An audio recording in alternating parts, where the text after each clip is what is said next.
Hey, it's Tuesday night, guys.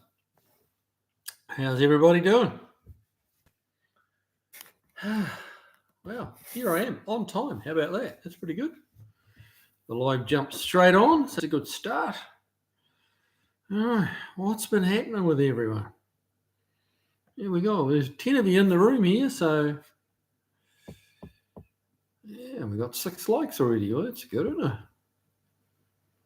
Well, what's new with me? Well, who we got here? Barry Cooter. Hey, man, how you doing? Beagle Bob, perfect timing. Yep. Sergeant Mustang, welcome along. Unfinished project, old timer. Old time drinking monkey shoulder tonight, baby. Monkey shoulder. I haven't heard of that one. I'm assuming it's a bourbon, perhaps. I don't know. Roy Miller, welcome along. Good to have you here, man.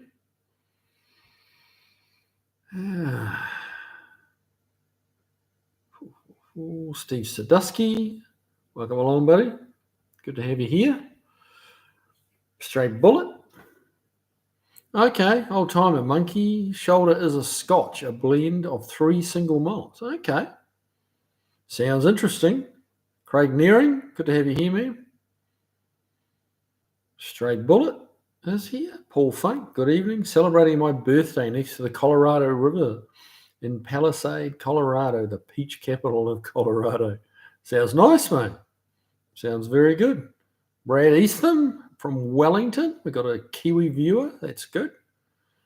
That's very cool. Old timer, it's Tutti Frutti. Okay. Beagle Bob, I just got a pork butt in the house to rest. After 9.5 hours of smoking. Wow. Had enough to pour a Flagstaff IPA and sit down. Perfect timing. Well done. Bob's Barn. Hey, man. Welcome along. Good to have you here. All right. So, where shall we start? Bombay, end of time. Bombay London Dry Gin. Well, good for you, man. But honestly, I can't do gin. I've never liked gin. But hey, clearly a lot of people do, so it's all good. Craig Nearing, I have forest fire smoke from Canada and the Western USA. Oh, wow. I wasn't even aware they were having forest fires up in Canada. How about that?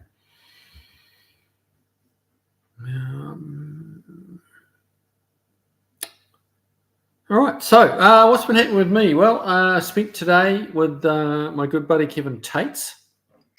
And today we put together the short bed for Old Blue, for my Old Blue Ford F100 truck. So that's all together. And we made a video for it. That'll be on that AMD YouTube channel. So, yeah, I'm not quite sure when that'll be going to air, but probably be a couple of weeks, I would imagine. But, yeah, so the upshot of that is I've got a complete brand spanking new short bed for my truck. All I got to do now is shorten the chassis. So, so that's going to be happening in the next couple of weeks. We'll get the old bed off it and get it chopped up and shortened up, and then we'll drive it on down to Kevin's place and we'll put the new bed on. But I got to tell you guys, that AMD stuff, and I'm really not, we made the video today, and that was obviously a fairly shameless plug for AMD. That's why it was made. But in saying that, the inside run on that stuff, it's really good stuff. The thing fitted together like a charm. It just went together so well. We had 2 spots. We had to do a tiny little tweak, which we even showed on film, like just opening up a C channel where, one part of the C channel side bed fitted over one of the cross rails, and it was a little snug and just made it hard to work with. So we opened that up a little bit, and the rest of it just went exactly as you would hope it would. So it really went well. Great stuff. Really thick E-coat on it. Just nice gear. No ripples. Just nice stuff. So yeah.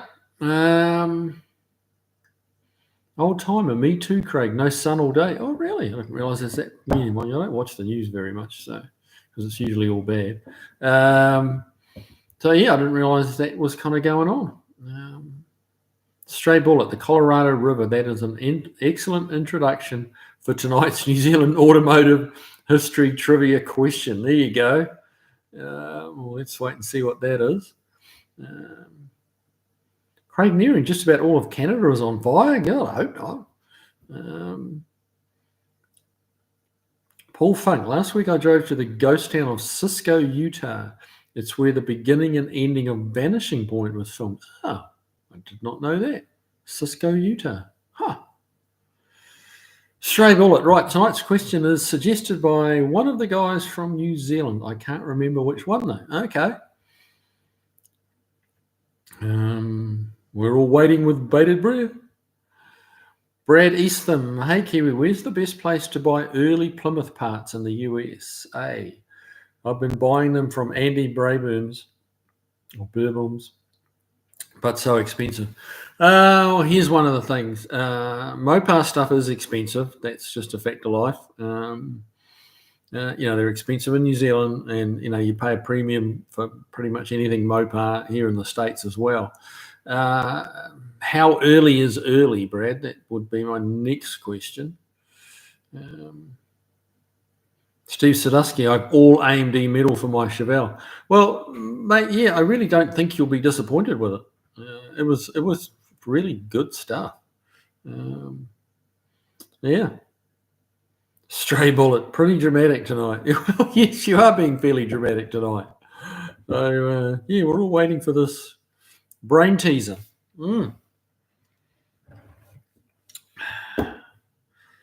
So what else has been going on? Really, that's kind of been the beginning of my week. I was down there yesterday and today with Kevin because it takes a lot longer when you're actually filming and doing all that stuff.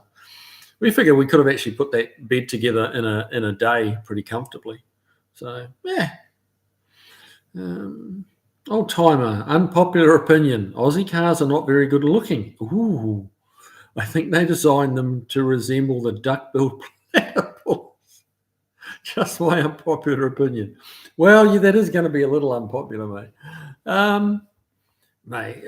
Aussie cars are like every other car in a lot of ways. They made some ugly ones, they made some awesome looking ones, and they made a bunch in the middle as well. America can't claim to have made nothing but good looking cars because that just wouldn't be true. Tavo, hey, good to have you in the room, mate. How you doing over there in Aussie? I hear it's getting like freezing cold. I saw a little post this morning came across my feed that they're having lots of snow in Aussie, which is pretty wild. Brad Eastham, 52. Yeah, that is quite early, isn't it? That's not going to be an easy car to get parts for. Oof. What sort of stuff are you looking for, bud? Sergeant Mustang, just turned 30, hoping to get my first classic 61 Chrysler on Saturday in the NW. In the NW with a friend, planning on driving it back home to California. Oh, okay. 1,300 miles. Woo! Loved Kiwi's big adventure, bringing parts and tools. Yeah, mate, that's the way to do it. We had a blast. It was really fun. 61 Chrysler. That should be good. Is it a good running car now, or is it that do you need to go over there and revive it?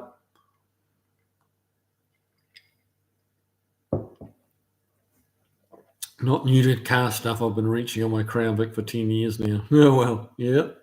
That'll teach you a few tricks. Tavo, we took the ugly Yank models and sweetened them up. Well, this is true. Aussie did take a lot of cues from the Americans on their body designs, and a bit from Europe as well, or England. Beagle Bob, could you remind me what the transmission shop said about Marge's tranny? Actually, they haven't said anything because I dropped it off and I haven't been back and I haven't heard from them. So I'm not sure whether it's just still sat on the floor in the corner where I left it or whether they've opened it up. I'm not too sure. I do need to swing by there and have a look and just make sure they're not just sitting on their hands. But he's like most shops around here. I don't know what it's like in the rest of the country, but man, around the greater Nashville area, everyone is just backed up. So, yeah. Barracuda, DTG installed Hotchkiss Weldon subframe connectors on a Dart. Says it really stiffened it up. But I remember Uncle Tony saying you shouldn't use connectors on a Mopar. No need for them. Your opinion? Yeah, I disagree. Yeah, Mopars are, they use the same basic unibody design as all the others. And I remember Tony saying that, and his kind of theory was that you stiffen them up too much in the middle, it created a weak point somewhere else. And there's some truth to that. It does, you beef something up a lot, and you do end up creating a new weakest link. It doesn't mean it's as weak as the old weakest link. And it doesn't necessarily mean it's a whole lot stronger, but it does typically move it around.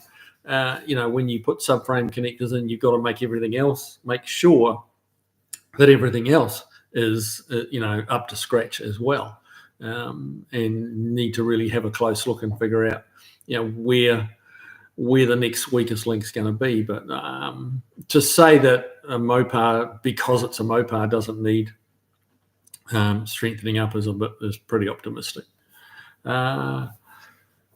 Okay, what do we got here? Hang on, we just missed Stray Bullet's question, and I've got the answer for it.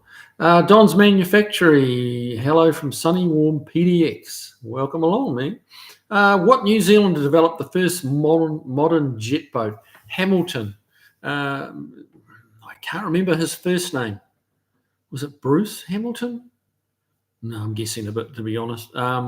Gentleman called by the surname of Hamilton, so Mr. Hamilton.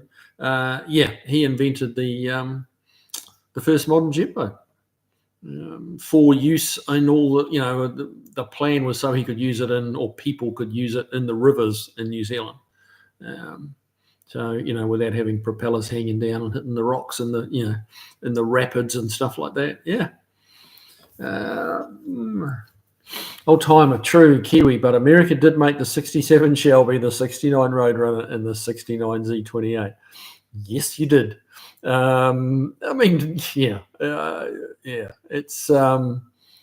American. Yeah, they did make some beautiful, beautiful cars without question, and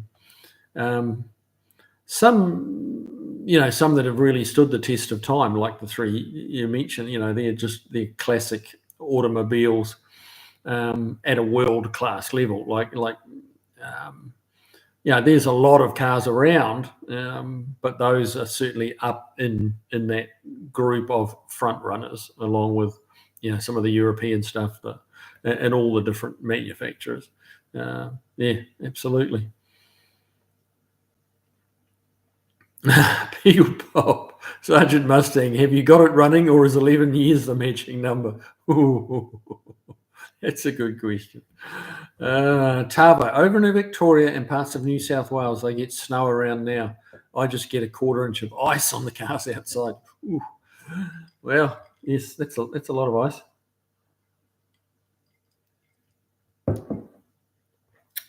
David Torrey, Bill Hamilton. Okay, so that was the name. I said Bruce. That was, at least I had the first initial right. Correct, right, yeah.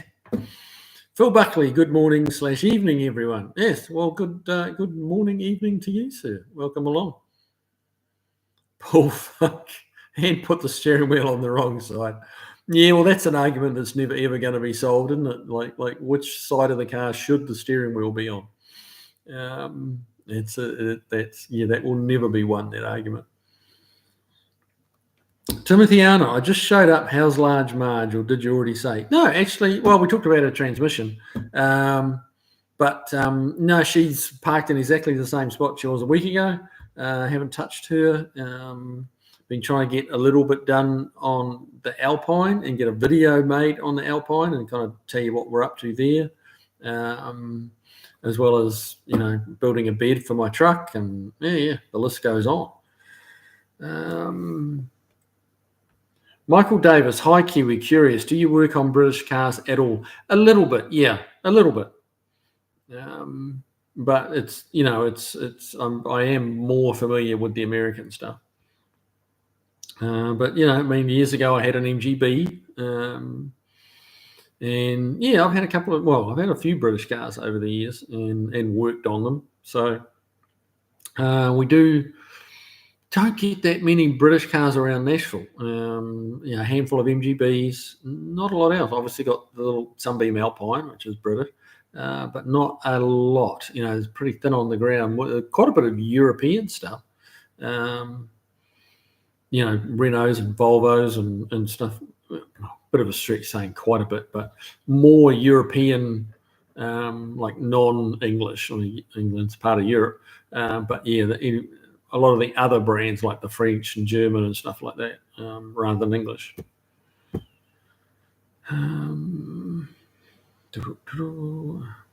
Sergeant Mustang, NW is Northwest. Yep, figured that. Current owner drove it last summer. Only issue, he states, is idle circuit on the carburetor. Might be clogged. We're bringing a compression tester, multimeter, and other diagnostic tools. Well, best of luck to you, man. Best of luck. That's a good old drive. So, yeah, you're going to find out what kind of car you bought by the time you get it home. You will know exactly what kind of car it is. Brad Easton. Let's shut up the page. God dang it. Here we go. I've got a donor car and can get parts from Andy's, but was wondering if you USA locals know of any other places. There's a place called Big M. I'm trying to remember the proper name of it. It's Big M, I think it is, and they're over on the West Coast. He does a lot of Mopar stuff. It's just, I don't know of anyone, particularly that era, that's going to have a lot of stuff. They could well be out there. I've not ever gone looking for any parts from that vintage for Mopar.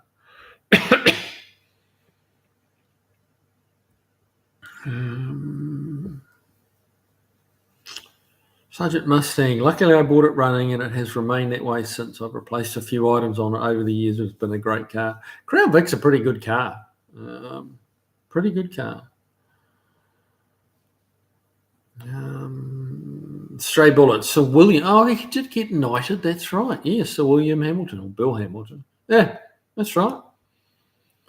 What's on it to be? Hi, Kiwi. I have a 70 Duster that I plan to install front and rear torque boxes and the simple bar frame connectors. I liken it to beefing up the rocker panels. Yeah, front and rear torque boxes are really minimum stuff you need to do. And subframe connectors, simple bar frame. So when you say simple bar frame connectors, are they going to be welded in or are they bolt in? Because between you and me, don't waste your money on bolt-ins. They don't add any strength. Stray Bullet. Google 2000 Australian Mustang Cobra to see what the Australians did to our beautiful Mustang. Oh, really? I wasn't aware of that. Huh. Okay. I have to do that.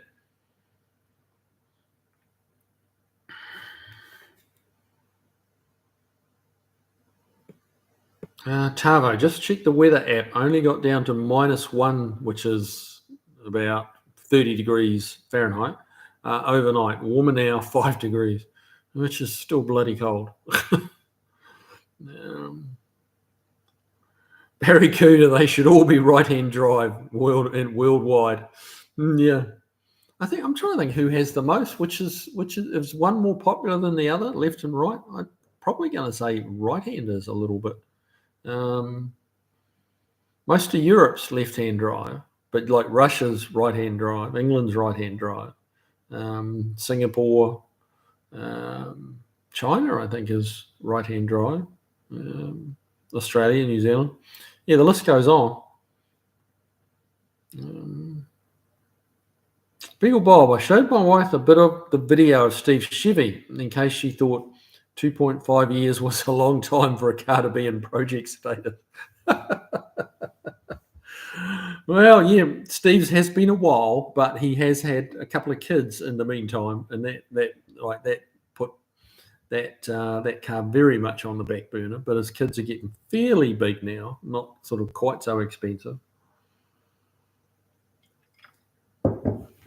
But he was working on it again tonight. Look, I left him in the shop, and he was cutting metal out of that car, getting ready to weld some more stuff back in. We got some panel parts coming forward. He needs that whole area underneath the very bottom of the deck lid. It's just all rusted out there. So he's got all that chopped out. We got some new stuff arriving, so I'm going to point him in the right direction, and he can weld it all together. Stray Bullet, the British don't import cars here like they used to. Okay.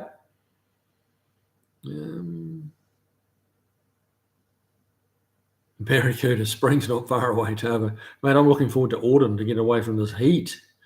Yeah. Brad Easton, yes, but we split the atom. Yeah, hard to say whether that's America's proudest moment or not, really. But, yeah. Fitzgeralding, hi all. 3 days rain back home in Fitzgerald under a flood watch. I'm low and dry down in Sarasota, escaping the rain. Oh, nice. Very nice. What you doing down in Florida, man? Tavo, Barracuda, I have a feeling it will be running late this year. Winter was late. Yeah. The weathers are changing. Beagle Bob, did anyone say happy birthday to Mr. Funk? I don't know. Actually, I probably didn't, did I? Happy birthday, Mr. Funk. I know. I did comment that he was celebrating his birthday, but yeah. Barracuda, I think Ernest Rutherford did that on his own. Oh, jeez. What's on it to be, Brad Eastham? Have you tried Wildcats Auto Wrecking? I haven't heard of them. Wildcats Auto Wrecking. Okay. I have to give those guys. There's some 59 stuff I still need, so I will give them a look.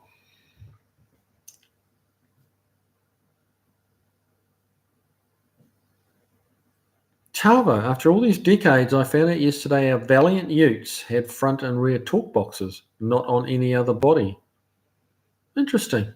I guess because they were a bit more commercial, we're going to be carrying a bit more weight. They decided to add that. Tavo, China's left-hand drive. Okay, yeah, Japan's right-hand drive. Most right-hand are Commonwealth territories. Well, fair enough, yep. Canada's left-hand drive, though, isn't it? They're Commonwealth. Yeah, well, you did say most.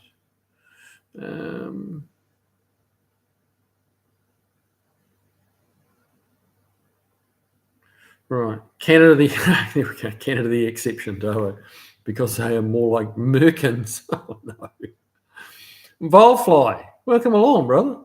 Clings to a glazed donut and tries to make it fuse to deuterium unsuccessfully.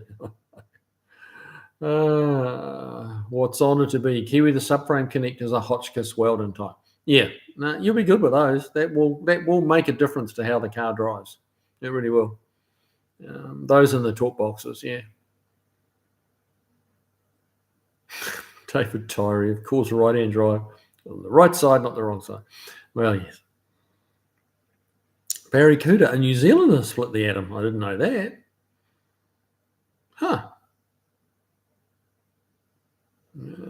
Devon Brown, Canada switched in 1922. Well, so they were left-hand drive prior to that. Right-hand drive prior to that.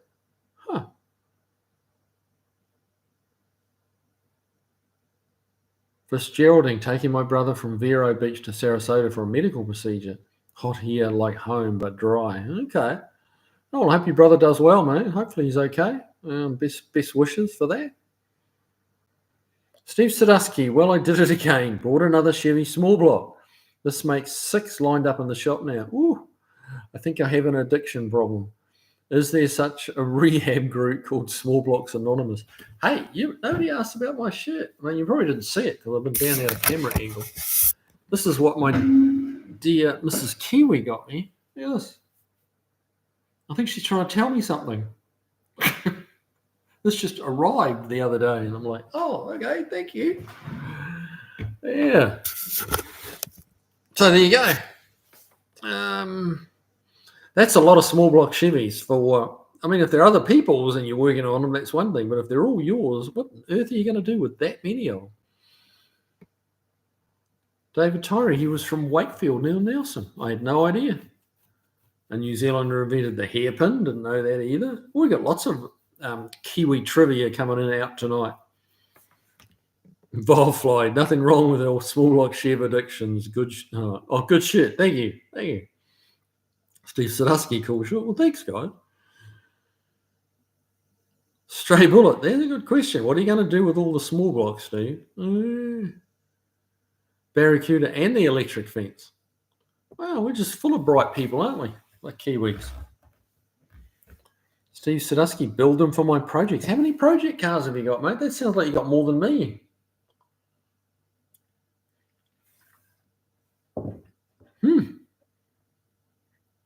That is a lot. Yeah. What else have we got? Volfly. Post-apocalypse bullying, small block Chev. Well, yeah, there could be some. Yeah, there could be some truth to that.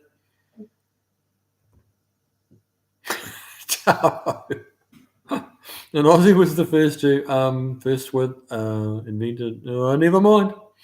That's funny. That's funny, Tom. Yeah, Aussies must have some firsts, surely. You've got a handful of bright ones over there.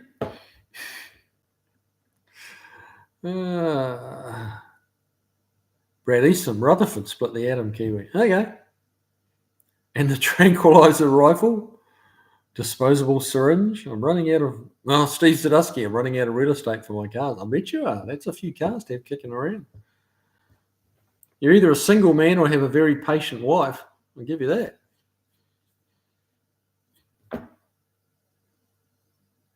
Tavo, Wi-Fi. Oh, really? And the black box. Nothing special. Stray bullet. Did he actually split the atom in New Zealand, though? Well, I don't know. Very. And Aussie invented the rotary clothesline. Yeah, really? I had no idea. Paul Funk, Aussies were the first to put the steering wheel on the wrong side. Oh, dear me. Steve Sadusky, single. Well, yeah, okay. It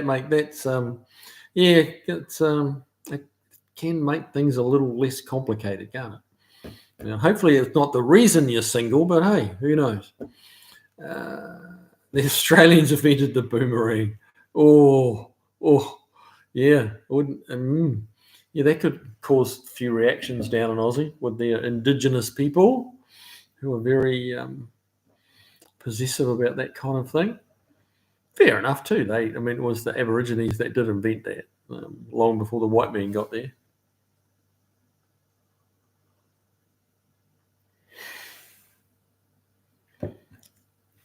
It's impressive enough that anyone survives in Australia. No key inventions required. Yeah.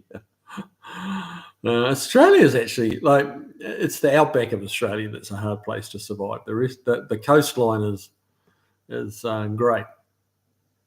Tavo, first with the flying doctor service. Wow. Barracuda snowskis for aeroplane. Okay. Andy Nickel, hi all. What's the buzz tonight? The buzz is trivia. The guys are regurgitating all this trivia stuff about who invented what and where. And not a lot of it's about cars. But hey, that's okay. We always have our off-topic topic. So it seems like everything and anything can be the off-topic topic tonight.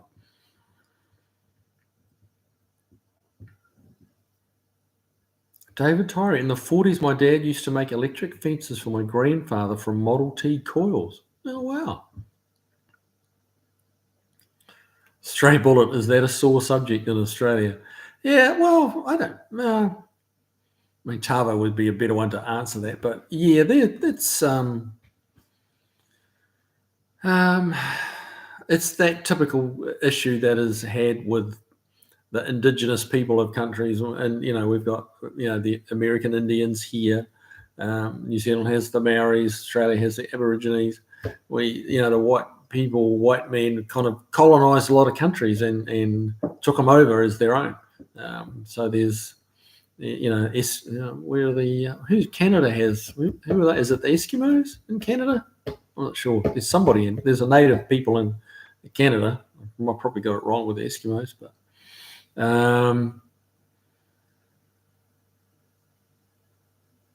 Varfly reminds me I need to group gift for Christmas. Thinking boomerangs again. Paul Funk, hope to visit Australia someday. Yeah, if you go to Australia, mate, you need to go to New Zealand as well. They're so close together. It's a very short hop over, from Australia to New Zealand or vice versa. But Australia, great place. A lot to see, some cool stuff there. It is very big. It's actually about the same size as the States. Not exactly, but it's big like the US. But just a whole lot of nothing through the middle of it, or mostly nothing through the middle of it. Barracuda and instant coffee. Wow, I didn't realise Kiwis were quite that clever. That's awesome. Johnny Holmes, good evening. Oh, good evening, Sue. How you doing? Good to have you here. Tavo, we love and respect the blackfella ways. It's the 90% whites that cause the issues. True. Interesting take on that.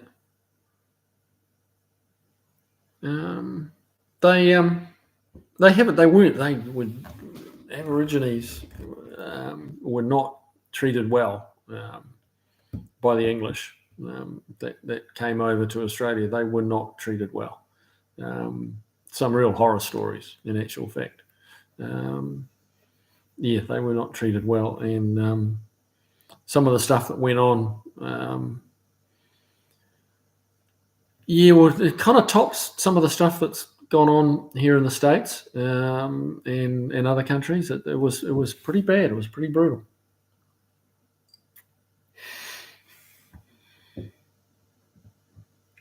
Volfly likes volume discounts. Oh my goodness. Andy Nicol, Thomas Crapper. That name rings a bell. David Tyree, he split the atom in England. Oh, okay. Barracuda and press-in tin lids. Barracuda, do you know all this stuff, or are you like just Googling like a maniac there? That's a lot of info. It's good stuff, but yeah. Sergeant Mustang, also Native Americans. Yeah, exactly. Inuit tribes in Canada. That's what I was thinking of. I'm sorry, my bad. Inuit, yeah. Canada has the First Nation people. Yeah. Yep. Stephen Carter, home of Sprint Boats, New Zealand. Sprint Boats, New Zealand. Good evening, Kiwi. Good evening. Good to have you here, mate. Jet sprint boating is awesome. That's a very spectacular sport. And if any of you guys don't know what jet sprint boats are, go to YouTube and have a look. There's a bunch of it on there. They are wildly overpowered, like 13, 14 foot long, small boats with up to 600-700 horsepower, some of them, with a jet unit, and they race them around this little narrow, super shallow track. And when it goes wrong, it's quite spectacular. Good to watch. And exactly how they navigate around the little courses they do is at the speed they do is quite staggering. So if you haven't seen it, go find it. It's worth a look. Barracuda, I haven't invented anything, no. Lydia Thorpe as an example. I'm not sure what you mean there. Paul Funk, Rotorua and Lake Taupo are my first choice to visit outside of the States. Yeah, yep. No, they're good, definitely good tourist spots for sure. Yep, definitely. And then there's a lot to see in the south. That's in the North Island. There's a lot to see in the South Island too. Queenstown, kind of an adventure capital of the world, they say. Volfly invented a few tools over the years. I'll bet you have. Well, yeah, most mechanics have. Anti-nickel, the flush toilet. Really? Stray bullet. Mexicans are a mix of full-blooded indigenous people, Spanish colonizers, and a mix of the two. I didn't know that. Tavo, okay. Some real conjecture around that. True history shows the first settlers were directed to respect and befriend the natives, which they did. Some bad stuff did happen, no argument. Yeah, it's that stuff is tricky because a lot depends on who wrote the history books, and America's a classic case of that. The whole Civil War is, there's several opinions on what that was truly about, and they don't always line up with what the history books tell us. So yeah.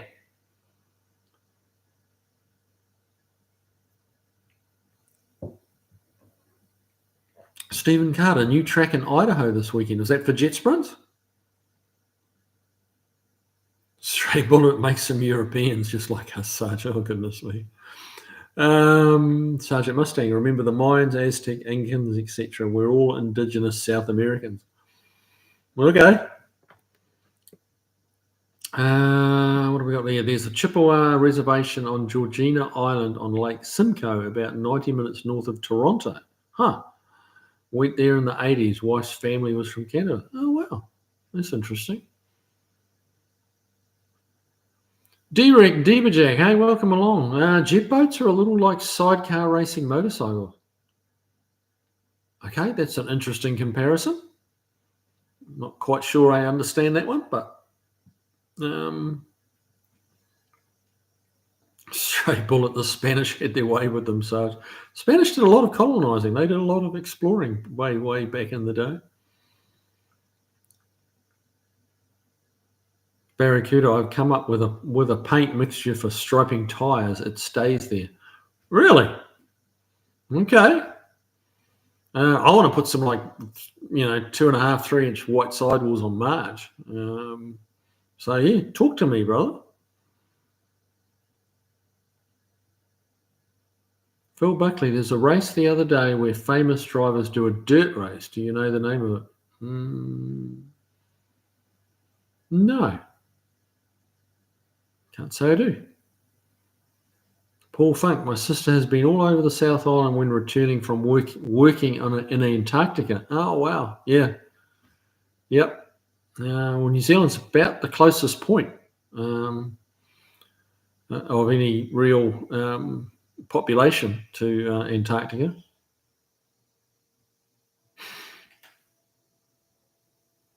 Firefly, the one invented tool I still use is the Ford COP ignition coil tester HEI module wired to a DC motor for input with multiple Ford coil connectors. Shawbeach replacing all the coils on a 5.4 or a 4.6. Look at you. That's a pretty high-tech little piece of equipment. Ford COP ignition coil tester. Huh. Interesting stuff. Okay, you guys are losing me a little. D-Rec, Deberjack, Crapper and Brasserie are both larks. Okay. Volfly, my customers appreciate not replacing all the calls. Yeah, I bet they do. Chris Freemesa, good evening all. Sorry I'm late. What's your excuse, mate? If you've got a good excuse, we'll let it slide. Tavo, exactly, Kiwi. Some history is overlooked while some is exaggerated. Yeah. And some is just plain lied about too, I think. Yeah.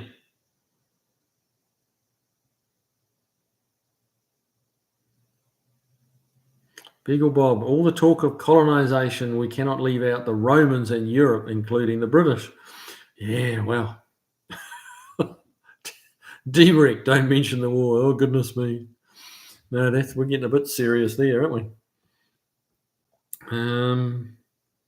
D-Rec, the Yakman Nation in the Pacific Northwest is, where's that going? Is quite nice. Okay. The Yakama Yakman, read. Goodness me. Yakima Nation in the Pacific Northwest. Fair enough. Stephen Carter, yes, American Sprint Boat Association, ASBR, awesome race. Yeah, it's just a great. The Americans, when I was living in New Zealand, the Americans would come over and join in the New Zealand series at times, or if they didn't, and some of the times they'd bring their own boats, and sometimes they'd just drive local boats that were provided for them, just to add a little bit of colour to the event, which it always did. That made it kind of that intercountry kind of. It was usually run over several rounds. And yeah, it was America versus New Zealand, which was always pretty cool. They did a similar thing with the speedway racing. A handful of the speedway drivers from the States would come down to New Zealand in the American off season and race against the locals. It was always good crowd puller,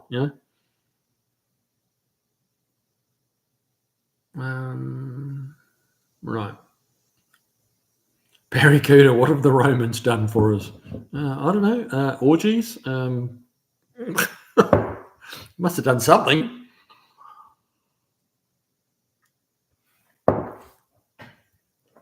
Now, Stray Bullet, have you ever had a jet boat, Kiwi?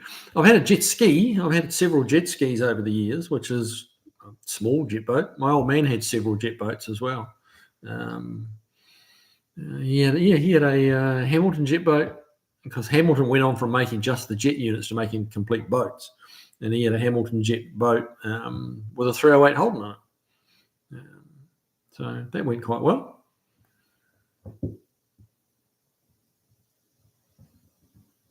Stray Bullet, since they never wrote anything down, it's all we have to go by. So yeah, that's one of the things with history.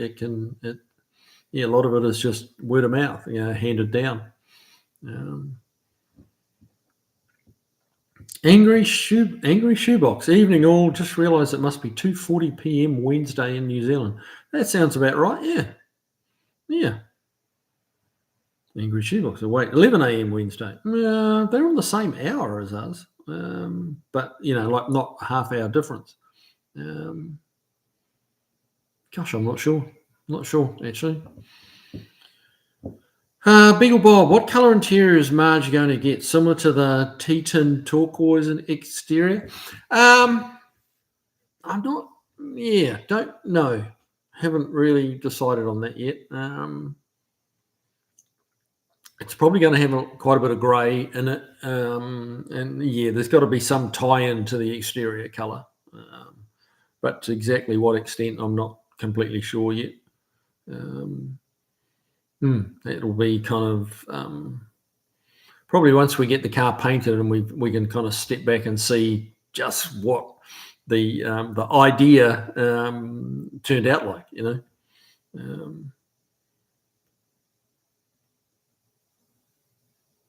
Driveway of Misfits. I have family from out of town staying with us, so legit excuse this time. Oh, fair enough. There you go.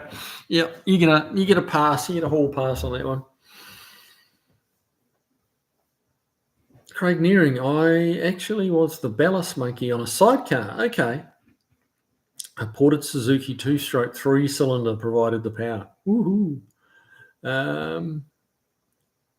Yeah, that would have gone some. The ballast monkey. Yeah, I remember them. I hadn't heard that term for decades. But yeah, now you say it, I remember that term. They used to run those at Western Springs from the site, along with the midgets and sprint cars and stuff like that, and the TQs.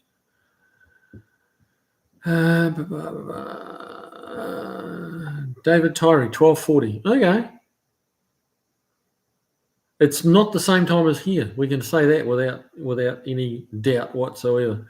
Steve Sadusky, what's the status of Large Marge's engine rebuild? Actually, the status is nil, nothing. The machine shop's about an hour and a half drive from me, and they've got a Pontiac motor that was meant to be ready at the end of July, and sure enough, we passed the end of July, and I was hoping to carry my block and heads and stuff up there when I went to pick up this Pontiac motor. So that's actually something I need to try and do tomorrow, is chase up the engine builder and say, hey, Where's my Pontiac motor? And then I can carry Marge's engine up there and they can have a look at it. So, yeah, I just didn't want to drive up there and back and then, a week, 2 weeks later, be going up to get the Pontiac motor. But as I've come to kind of expect, that everything's taking longer than what everybody says, and I probably should have taken it up there. Gosh, how long ago did I take the motor out of Marge? A month? Yeah, so we'd lost a month already, just sitting on the floor in the workshop, which is a little frustrating, I'll be honest with you.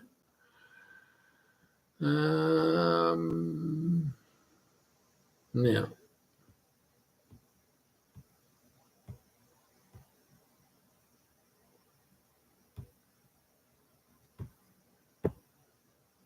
hang on, I'll try and find where I was up to.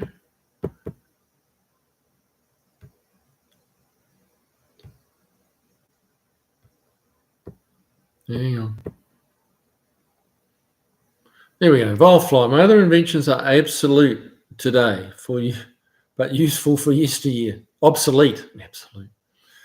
Obsolete today, but useful for yesteryear vehicles. My spare Ford TFI ignition module plugs in line with the original module and will get you home if the pickup is good. Okay. There you go. Yeah, a little bit out of date now, but still handy when you need it. Fish Geraldine, they captured Jess Davis about 10 miles south of me in Irwinville, Georgia. There's a museum and memorial there. Lots of interesting unknown Civil War history there. Okay. Yeah, if you dig deep, there is a lot of interesting history, but the mainstream stuff they seem to jam down the kids' throats is I don't want to say inaccurate, but I just don't think it's telling the whole story,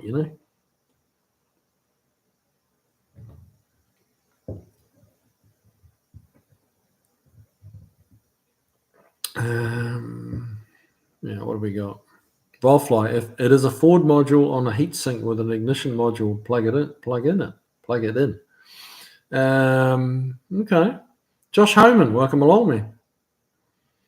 Jay Weiss, hey Kiwi, you glad you came to America? Absolutely, I'm glad. Yes, without a doubt. Driveway of misfits, orgies, togas, and straight roads. So in that order, I'm guessing. Anyway, back to Jay. Yes, I'm definitely very glad I came here. It was a very long-term dream to come to the States and play with hot rods, or old American cars. And yeah, it's when you can actually manage that dream and actually make it happen, it's pretty cool. And sometimes I really do pinch myself when I'm driving around in some of these cars I get to play with and / work on, especially coming from New Zealand, or when I was growing up, that American cars were a lot fewer and further between. They were really had a big wow factor in New Zealand, especially small town New Zealand. You just didn't see them. American cars have become much more popular in New Zealand. There's a lot of them there now. But back in my younger days, they were a little pretty thin on the ground. So yeah, to come here and kind of dive in and build some cars and meet some names in the hobby, and some of them I got get to call my friends, and so yeah, it's been very good. Yeah, I would if I had to do it over again, I most certainly would. Yeah.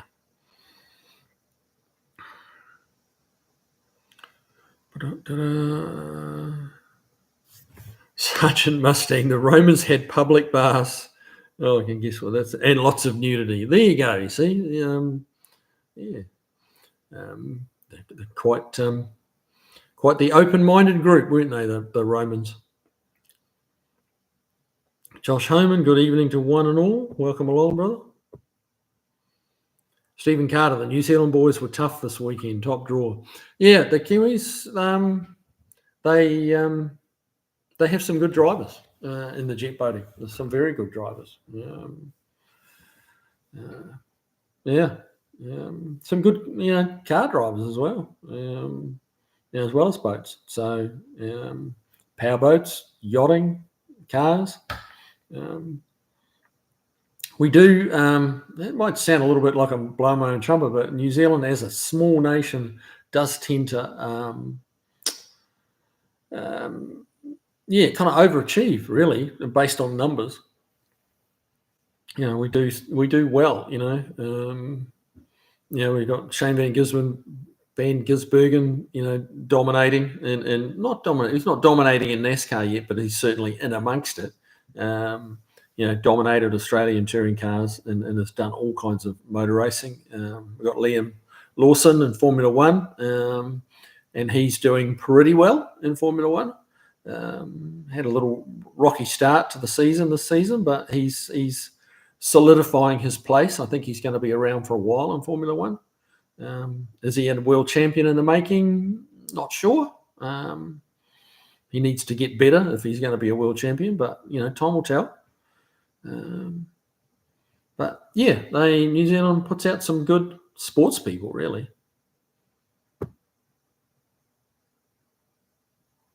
Sergeant Mustang also mass lead poisoning vis-a-vis the aqueduct systems.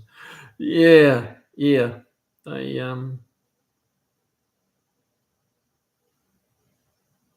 Stray bullet. They didn't document births, Sarge. I can trace my heritage in this country going back 395 years. Wow, really?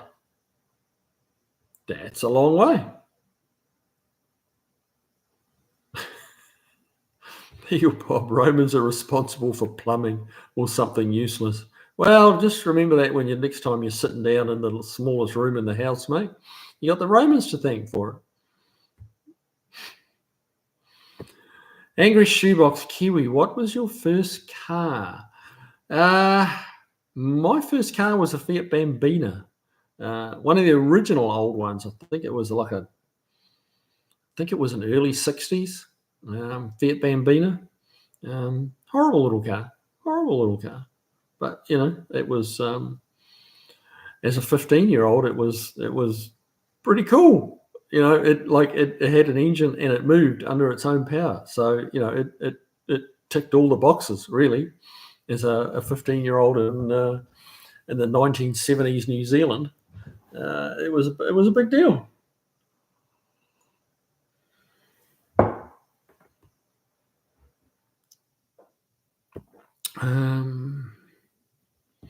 The Romans invented the toilet, plumbing, and the calendar, so says Steve Sadusky. Yeah, that sounds right.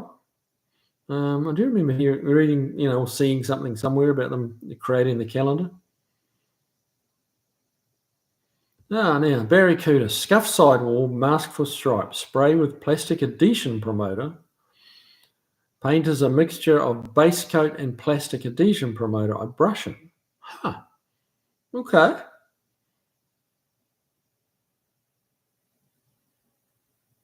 So the plastic adhesion promoter would give it the flexibility too that it needs. Interesting. And it's hanging on there pretty good, I take it. Volfly, another use for ignition module that uses a Hall effect style pickup is to hook it up to a points distributor, instant electronic ignition. Okay. Not quite sure how that. Yeah, so you use them in conjunction with each other. Is that what you're saying?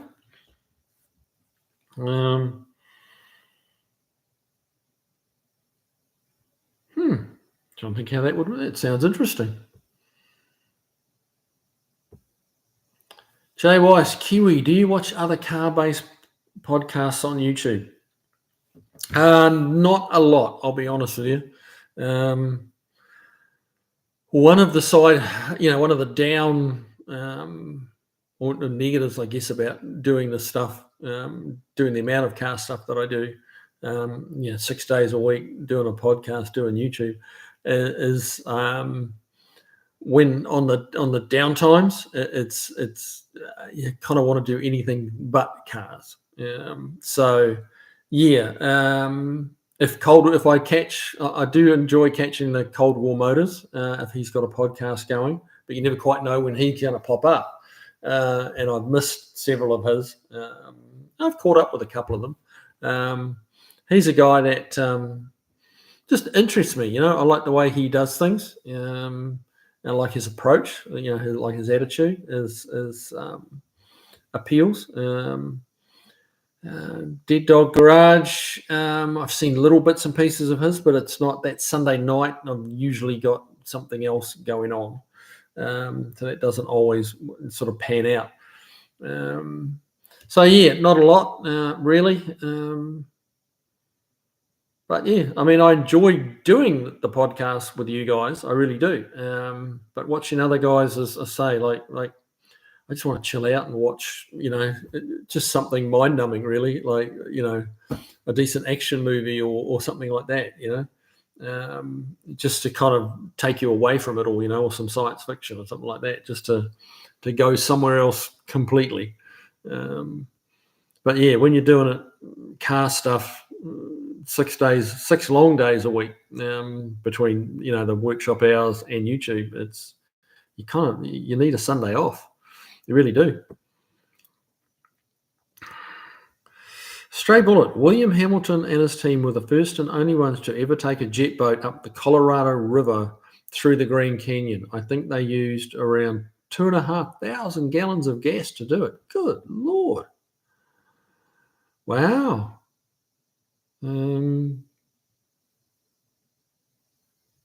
Wow. That's an impressive trip. I wasn't aware of that. That's pretty cool stuff. Someone should be making a movie about that. Burt Munro style.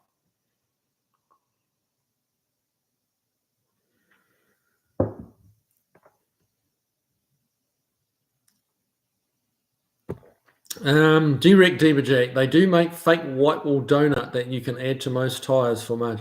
Yeah, they do. And they I've thought about that. It's not a terrible option, but you can usually, where the tire flattens out at the bottom, just distorts slightly with the weight of the car on it. It usually makes those clip-on ones, shall we say, or the fake donut ones, they kind of pucker out and pull away from the sidewall of the tire a little bit, and it kind of just looks. Yeah, it's called a porta wall. That's a possibility. I could well do that. In the back of my mind, I want to have a play, in all my spare time with actually, and some guys have tried doing it, and it's been done with some level of success, actually grinding because my tires have got the raised white lettering on them, and there's quite a bit of white behind all the lettering, so you can apparently grind away the black, and to reveal a white sidewall underneath that, without damaging the integrity of the tire, supposedly. So yeah, I may get brave and try doing that one day. I'm just always nervous that I'll go too deep, and go through the sidewall, which would suck. But yeah, there's some guys around that have done it. So yeah. T-Rex, Jack, ballast monkeys. Yeah.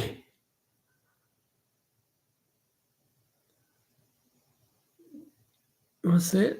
Oh, Dave. I thought it was Dave Wifey. Dave Wifey just got home. Got to go. Hit that like button. Yeah, hit the like button, guys. Actually, you're doing pretty well. We've got 43 in the room and 43 likes, so that's a pretty good ratio. But yeah, thanks for joining in, Dave. Go and keep that wife happy. She's important. Now, Sergeant Mustang. Actually, most civilizations on planet Earth trace heritage because tracing heritage is extremely important for property ownership. Well, yeah, there you go. Every human population has family. Just shot up the page. I lost you there, mate. Wow, I've got a bit behind here. Look at that.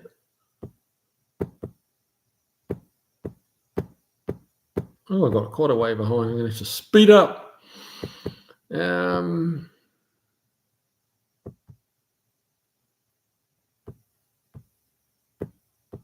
God, I lost where I was up to. Oh, there we go. Every human population has family lineage tracing. Yeah, it's a pretty universal thing, isn't it? It is. Jay Weiss, the Romans are not Italian. No, Rome was built by different people called Etruscans. Etruscan people are not Italians. No, they're not. You're right.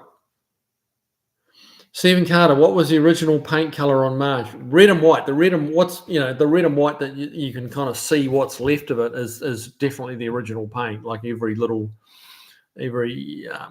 sort of behind the scenes piece of the car up under the dash, deep in the engine bay, that sort of, it's red. She was that tomato red color from day one, and then with the white roof and white windows.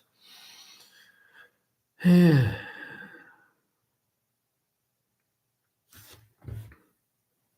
Yeah.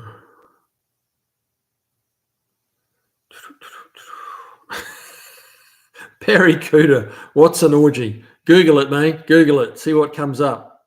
Though you may want to delete it from your history if you do. Just saying. You will get a lot of hits if you Google orgy. Trust me. Well, no, don't trust me. How would I know? DREC, lead oxide is not poisonous. It creates a protective layer from the lead that's only disturbed by acidity or other similar chemical compound. Really? Did not know that. Creates a protective layer from the lead. Oh, yeah. Didn't know that.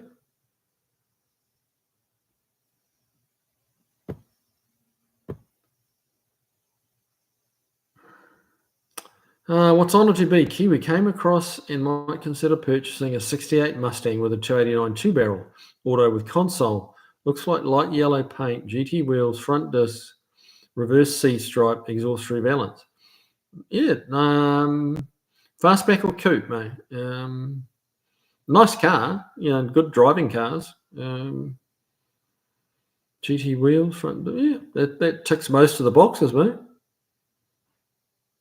Oh, big project though. Okay, well, see, there's a fastback or coupe. Fastback's going to give you a better return on your money, but it's going to cost you more up front too.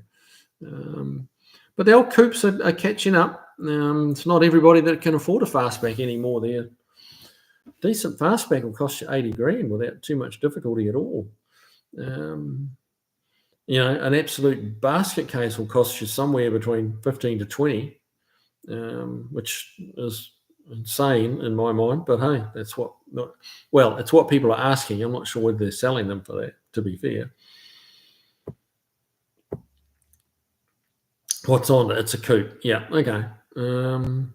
That's really not. People used to be quite snobby about fastbacks and coupes, but not quite so much anymore because, just the sheer price of a fastback. Tavo, a lot like Oz Kiwi, Chevy Impala of a Galaxy were considered huge luxury boats. Yeah, they certainly were.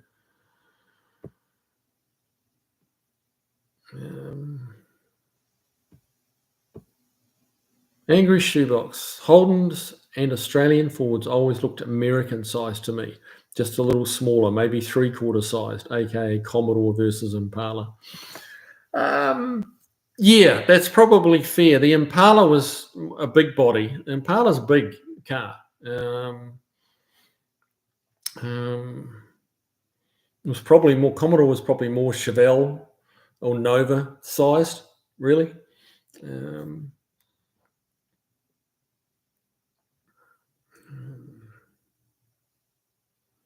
Jay Weiss, I've seen Americana on YouTube. Big shows in New Zealand for American classics. Oh, yeah. Over 1,000 cars by the look of it. Yeah. Yep, they do. They get a lot of cars. The Beach Hop is a big one in the North Island, and that gets over 1,500 cars. I think they stopped. The registrations, I think, were limited to 1,200, I think. That was a few years ago. 4 or 5 years ago, they were limited to 1,200. And they claim, or they calculated they had about another 500 or 600 cars there that weren't registered. They just rolled in because the registration had filled. So yeah, that's a lot of American cars in a country of, well, I think we're heading on 5 million now. But that's it's the American car hobby. The American car and the car hobby are strong in New Zealand.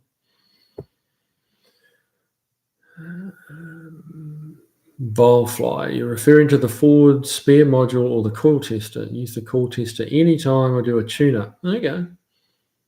No comebacks. Yeah, that makes sense. Yeah, if you make sure all the coils are good, then that's a good place to start, isn't it?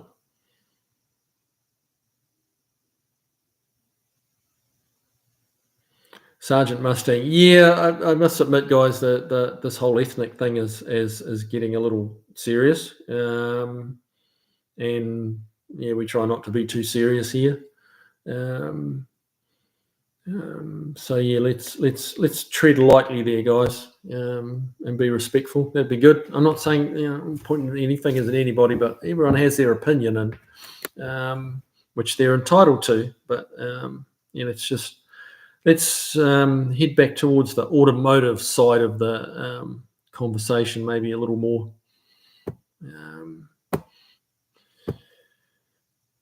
Andy Nicol, I'd love to stick around, but I got to go shopping. See you next week. All right.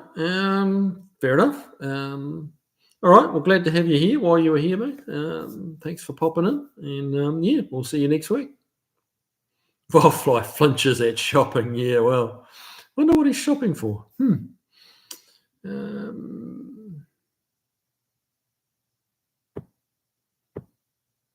Jay Weiss, New Zealand has a lot of Samoan and Tongan people and Maori, so tough in sports, especially rugby.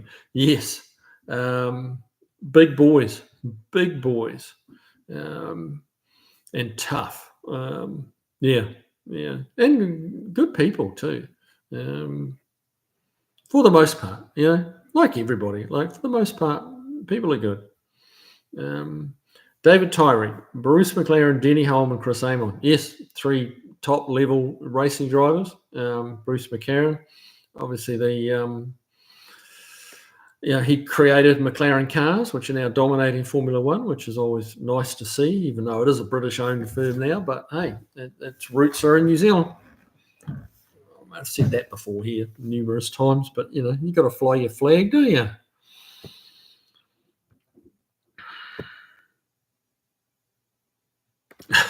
Driveway of Misfits, having crap boxes as first cars is a worldwide rite of passage. This is true. Angry Shoebox. Oh, okay. I had to look up Fiat Bambina 500. Yes. They're worth a lot of money now. They're very collectible now. You're paying like some pretty serious money for a Fiat 500. I think, I can't remember what I paid for that. I think it was like $125 or something like that. It was nothing by today's standards, but hey, it was a lot for me.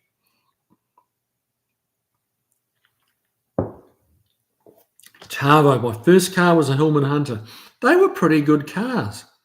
Pretty sturdy, decent engines. Not a bad car at all. And went quite perky. They went quite well. Their little 1725cc engine that was quite peppy, in its day. Beaglebird, going to have to be ears only for a bit. It's time to shred the pulled pork. Okay. Well, I'm sure you'll manage without seeing my ugly mug there for a little while. You'll be fine. Angry Shoebox, Fiat 500, the 2CV and the Volkswagen Bug. The 2CV. The 2CV and the Volkswagen Bug of Italy. Okay, not sure what you're referring to there. And the Volkswagen Bug of Italy. The Fiat was Italian. Barracuda, as good as SVG is, remember when Scott McLaughlin was still in the V8 supercars? SVG often came in second place, as I recall. Oh, yes, those two were very, very, very competitive. And there really wasn't. Oh, yeah, no, Shane didn't win everything. by any means. When Scotty was there, it was kind of almost became the Kiwi, touring car series rather than the Australian. They were just. I think there was a lot of other Australian drivers were hoping they'd leave, and were quite glad when they did. David Tyree, my first car was a 54 Vanguard with manual overdrive. Wow, that's an old English car, isn't it? Who made Vanguard? Was that their own mark, or was that was that a product of another another car maker? I'm not sure.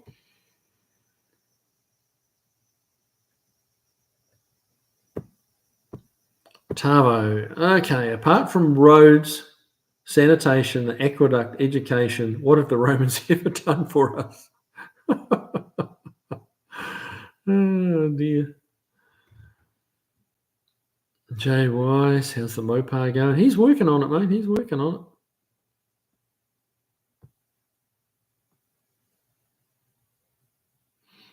Barracuda, yes, it does stay on very well. For broad white sidewalls, though, I haven't tried that. Okay.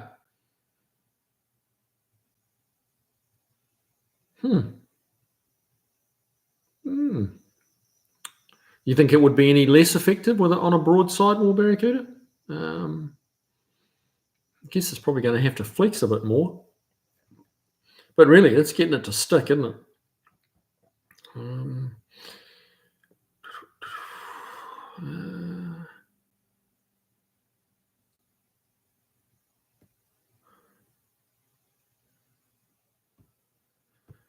Stephen Carter, the Taz Devil came here and whipped up the road courses. Never had a Holden in the US. LOL. The Taz Devil. Who was that? The Taz Devil. That was Marcus Ambrose you're talking about, right?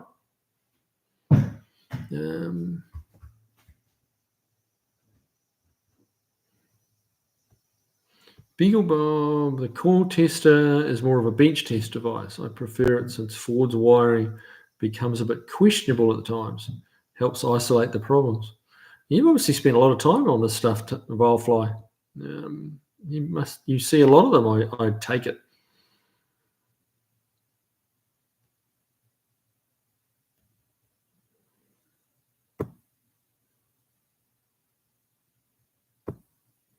Stephen Carter, Marcus Ambrose. Yep. Thought that's who you meant.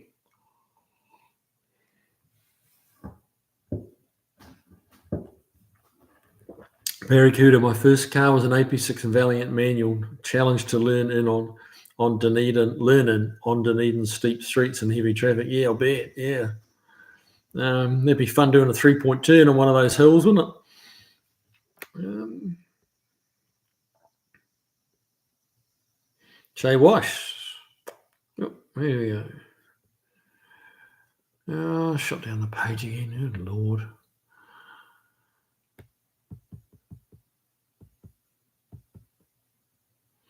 Greeks of today are not related to ancient Greeks. Even in the ancient Greeks, they say that they got everything from Pelasgi people and other people living near them. They died out. Also Slavic influence. Yeah, there's an awful lot of history in Europe for sure. Vilefly, the reason a Hall effect triggered ignition module works with points distributor is that both a Hall effect sensor and the points will pull a voltage to ground. This is just what the module looks for. Okay. I was wondering if that's kind of how you were making it work. Okay. Yeah, so it becomes a trigger, but so what happens when the points start to close up and stuff like that? You don't really get rid of that. I see how you could do it that way, but it'd be nice to get rid of the points and the mechanical wear issue that points have. Barracuda, the Romans made Uncle Tony. Oh, good Lord. Angry Shoebox. Okay, standard Vanguard. I've never heard of that maker of car. Yeah, now you've said that. Yes, standard. Yeah, standard made a few different cars and vans too, I believe. Or like little box vans, that kind of thing. Um, hmm. Brad Eastham, my first car was an Austin Mini. That's a great little first car. Super good on gas, like handled well. Yeah, just a lot. They had a lot going for them, those little minis. That's why they made a gazillion of them.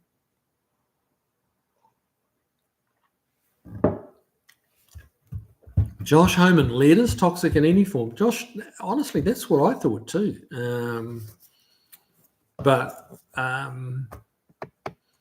Yeah, not an area of expertise. Just everything's leaders, like lead. JY. Okay. Angry Shoebox. Cool. Plymouth Valiant in the States. Set the parking brake on the hills, release the brake when the clutch grabs. That's what I did. Yeah, that was kind of quite a cool setup. When as you engage the clutch, it would release the e-brake automatically, or the handbrake as we'd call it, which was operated by the foot. But hey,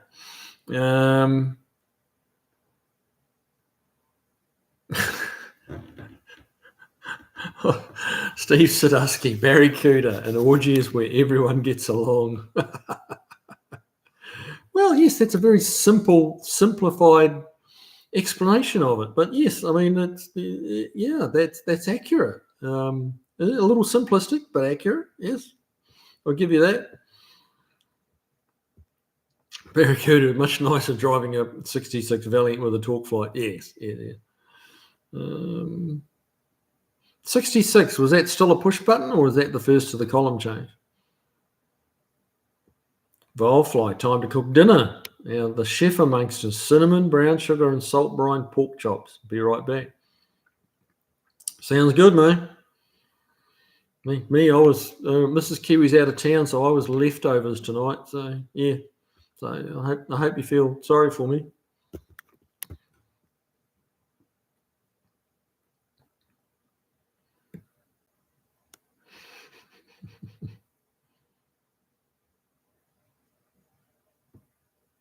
Jay Wash, it's funny in New Zealand and Australia like four-door cars, while in America nobody likes four-door classic. No, they're two doors never really took off in Aussie or New Zealand. I know they made. Oh gosh, I can't remember the year, but they brought back the Monaro, the Holden Monaro, in a two-door. Oh, excuse me. In a two-door in it must have been the 80s, late 80s, maybe 90s. No, probably 90s actually. They were, what were they here? They were a Pontiac GTO here, and they were a Holden Monaro in Australia. And yeah, it didn't sell. It sold some, but yeah, it didn't take off. It was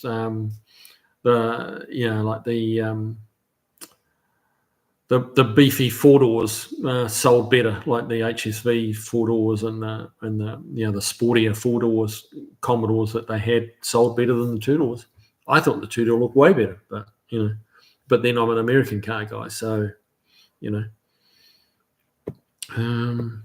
but no, people like one of the things here. If you decide you want to restore a four door something, and it doesn't matter, Ford, Chevy, Mopar, whatever.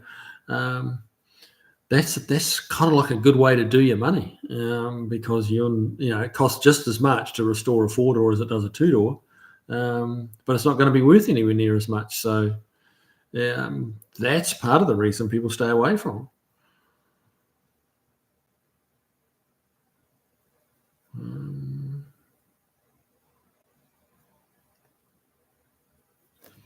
Well, we're doing a lot of Roman history here. Angry Shoebox. I saw a Mini once in a shopping mall parking lot here in the US.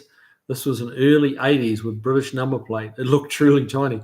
They are truly tiny. Yes, absolutely. The modern Mini that I think was actually made by BMW, or at least BMW had ownership in them or something like that, were quite big compared to the original Mini. They kind of had that flavour, the styling of them. That was definitely a throwback to the original Mini, but the original ones were tiny. But you could fit four adults in them. Right? They had a lot of room in them. You certainly couldn't get 4 adults luggage in them when you had the 4 adults in, but you could fit 4 adults in. Very cozy, they needed to be, you needed to be with 3 other people that you liked, because there was no getting away from them, no shuffling over to your side of the car, because you were sitting in the Mini, you were pretty much butt cheek to butt cheek,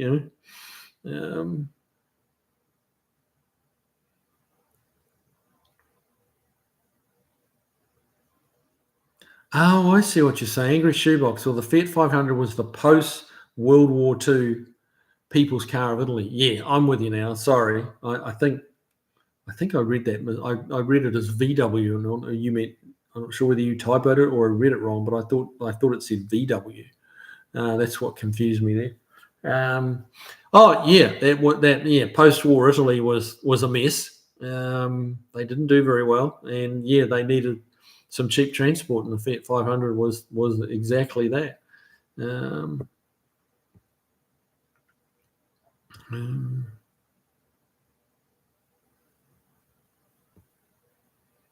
Josh Homan, shot up the page again. I need to catch up.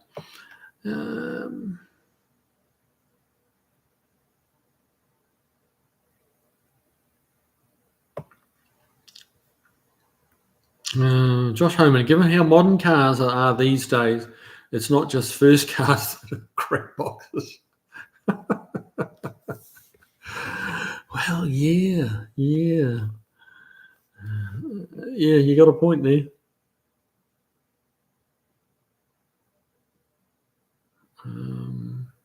Barracuda, I had a Hillman Hunter, cost $50. It was a good car, except for I had to keep pressure on the gear stick in top gear, or it popped out of gear. What would have fixed that? Probably selector fork was your issue, or the spring-loaded detent that helps them stay in. But typically, a selector fork or selector hub has something to do with all that. I had a Hillman Minx, which was the forerunner or pre-runner to the Hillman Hunter. That was a car that I used to drive to school in after my Fiat, and that would jump out of second gear. Same thing. It was fine. It was quiet. Did everything right. You just had to hang on to the shifter handle, and when you were in second. Which was probably a good thing, because you couldn't just, like, we used to love going out to the old dirt roads and sliding around a bit, which was hard because second gear was kind of the favorite gear for doing that stuff. So you were trying to drive one-handed and hold it into gear, and much fun ensued, especially when it jumped out of gear halfway through a corner, and it was a mess, but it was fun. Transmission, that would have fixed it. Yes, the transmission rebuild would have fixed it. Yes, you're quite right. Pop's Mustang Shop. Hey, good to have you here, man. 50 years ago, my dad helped me get my first Mustang in 1970, fastback. I worked a job before and after school to pay the note and insurance. Well, good on your dad for making, for not just giving it to you. And making sure you had insurance and stuff. So he raised you right, didn't he? Which is cool. Barry Cooter, column change VC. Yep.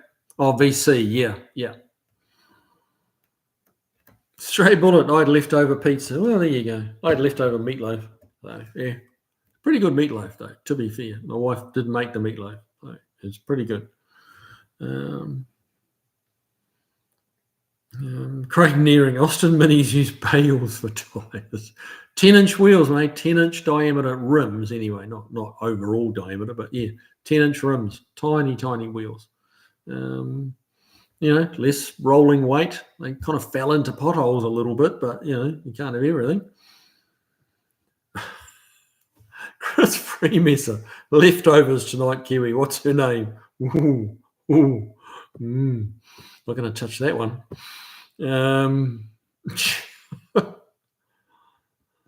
Snow Crusher 65, first column shift, but still cable. Okay. First column shift, but still cable. There you go. They just registered them. So it wasn't a Lincoln column. It was a cable column shift. Oh yeah. Wasn't aware of that. It's interesting. Donuts and rubber bands are also commonly used as tyres. He's like, well, imagine on a Mini, yeah. Yep. Tavo, for a long time, two-door versions were looked upon as the poor man's car. The four-door was a selling feature here. It's interesting, isn't it? It's quite fascinating, really, when you think about it. Yeah, I mean, I think if we're realistic about it, like the two-door sedan version of cars here was a cheaper car than the four-door sedan, but the two-door hardtop was more expensive. That was more luxurious. That was for people with a little bit more available cash, but yeah, the two-door sedans, which are still popular, still seen as more popular than the four doors, although not quite as popular as the two-door hardtops. We're actually, yeah, as you say, the poor man's version of a car. And then you had the business coupes, which was a two-door sedan, usually with a short roof and an extra long trunk, which were just sales reps' cars.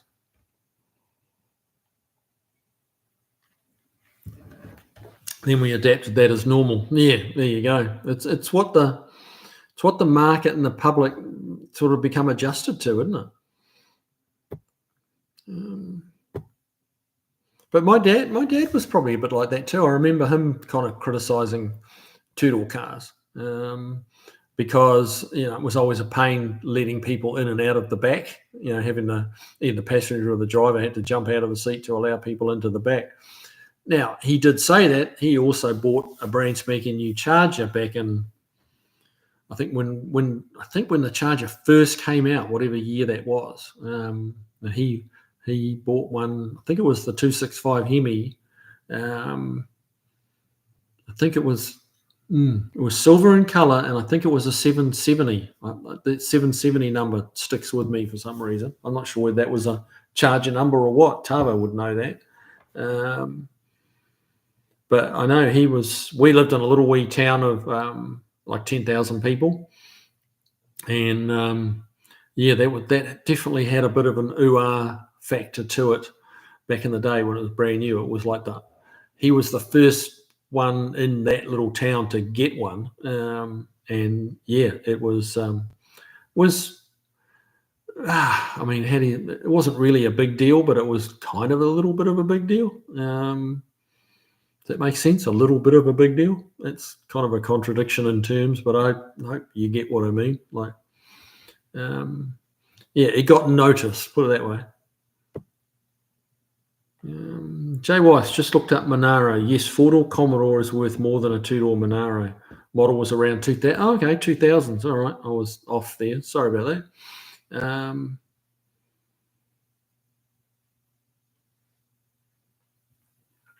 Yeah, that two-door Monaro just didn't catch on. People like having those back doors, easy access. We want to throw someone in the back and open the door. There you go. Very practical. I think the Aussie and Kiwi consumer was just a bit more practical minded. Because let's be honest, a two-door hardtop Cadillac Coupe de Ville does not scream practicality, does it? Like, it's a 20-foot battleship with so much room inside it and only two doors. Depending how you look at it, it kind of doesn't really make a lot of sense in a way, but they did look cool.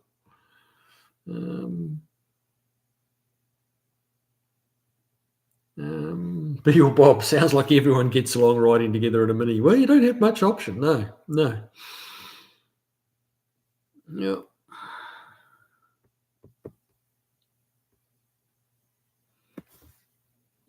Tavo, proper Mini, 10 foot long, 4 foot wide. Yeah. 10 foot long. That's pretty small. Volfly. Oh, looks like I was mistaken about dinner. Instead, I have the brown sugar and orange extract and salt brine inch thick pork chops. The experimental batch. Okay, still sounds pretty good. Steve Sadusky. My first car was a '73 Chevrolet Kingswood station wagon. It was fun filling the inside up with smoke from power braking it till the tyres popped. Yes, they were. That was the thing, wasn't it? The Chevy powered Holdens. That was the thing. J. Weiss Tavo. I think in Australia the car was viewed as a family. Excuse me. As a family car, while in the States it's two-door. You drove. While in States it's two-door was driven to school. Family car in the US is a wagon. Okay.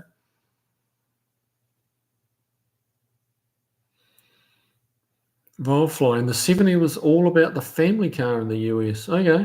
Volfly still has his wagon. There you go. I mean, a wagon. I mean, that's why SUVs are so popular today. It's really they're an evolution of the wagon. I mean, if you got a family, 2 or 3 kids, you needed a station wagon. You absolutely had to have a station wagon. And let's face it, an SUV is just a jacked up station wagon. It's that 2-box construction.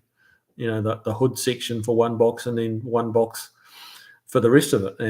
So you got all that room in the back, and it makes perfect sense for a family. Like, why would you have something else, really?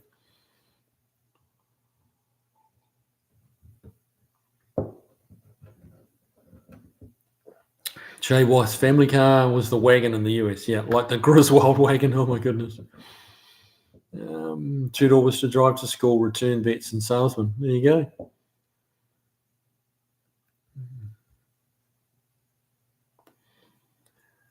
Jeff Dean 64. Are there any red flags that makes you turn away potential work at your shop? I'm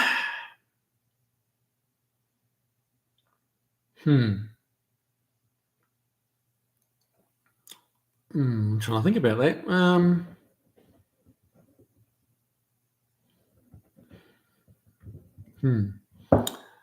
Not really. To be fair, I try and stay in my lane as much as I can. As far as that kind of 50s, 60s, and 70s. Which can be a bit tough. Someone comes in with an 81 something and they're kind of stuck. No one else wants to work on it. If someone is probably the only thing really is if someone is fussing too much about the price.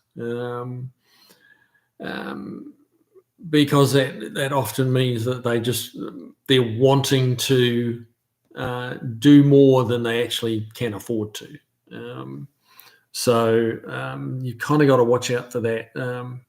Some people are a little bit unaware of just what it costs to fix up these old cars properly. That and people telling me that that they like refusing to do any safety work. Like at that point, it's like, I'll try and get away from those jobs as quick as I can. Like if they don't want to spend the money on what I see as essential safety stuff, then we're too far apart, and that's not going to end well.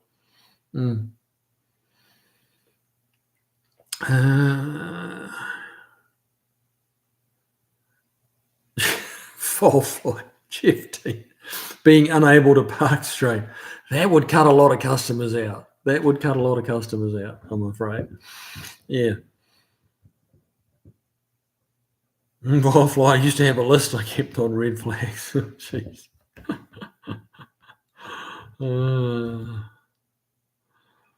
Yeah, well, one of the cars that I really try and avoid getting in the door is those C3 Corvettes.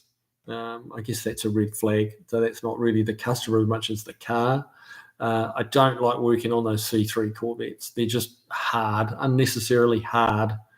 And And one of the things that comes with the C3 is people tend to see a C3 like a one that's a bit tired, and they're pretty cheap. It's a cheap way to get into an older American car. But part of the reason they're cheap is they're expensive to work on. They're hard to work on. Everything takes longer than it needs to because everything's difficult to get at. So they tend to have a little bit smaller budget than they really need. They don't always get called back, I'll be honest with you. The holes, good job, Kiwi. Are you familiar with the Holden 202 motor from your days in New Zealand? Yes, I am. I wonder which American clone that motor is. All the best from Melbourne. A good question. I don't know. Did it evolve from the Blue Flame motor, like into the early Holden motor? And the 202 was really an evolution of like the 149 and the 186 and the 173, and eventually got to 202. But where those early smaller cube Holden motors evolved from, I'm not really sure. I take a stab at the Blue Flame, the 235 Chevy engine. But I'm not sure. Honestly, that's a guess. I don't know where else they would have come from. Barracuda. Greg Murphy has just recently displayed at Goodwood the late Monaro. He and Brock raced in the Bathurst 24-hour. Okay, that's an event I would love to go to, and that's definitely on my bucket list. I'm gonna go to that one way or another, one of these days. If you guys haven't heard of the Goodwood Festival of Speed, a lot of it on YouTube, like everything. But search Goodwood Festival of Speed, and it is an amazing event, truly amazing. They have all sorts of racing, lots of vintage stuff. And when I say vintage, back from like race cars from 1910. So 110, 120-year-old race cars that race, and the guys driving them are crazy. They try hard, they slide them around, and like occasionally they go off in this, not priceless but valuable, irreplaceable, car, with huge levels of history in it, and it's crazy. But it's a fantastic event. Go search YouTube for it, and hours and hours of entertainment there. Absolutely hours. Dr. Art's Hot Rod Rehab. Hey, how you doing, Art? Is Kev putting your bed together? Mate, the two of us finished it today. The bed's done. All I need to do now is actually get the old bed off my truck and get 16 inches chopped out of it. So, I'm going to buy myself some new Sawzall blades and get into it. That's the plan.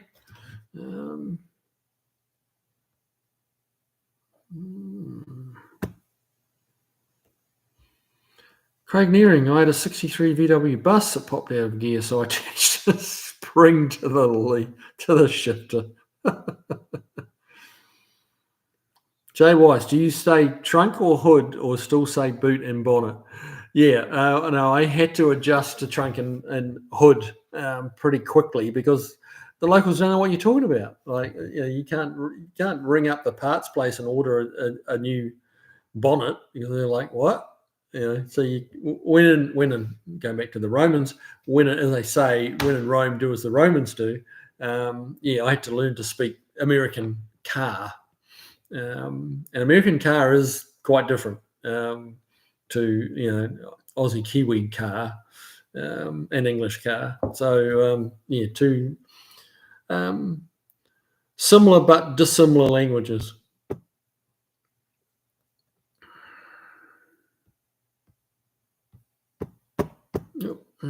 Where'd we go? Tavo, the Charger 770 is equivalent to the Regal sedan. Okay. Yeah, he had so it would have been. I thought I remembered the 770.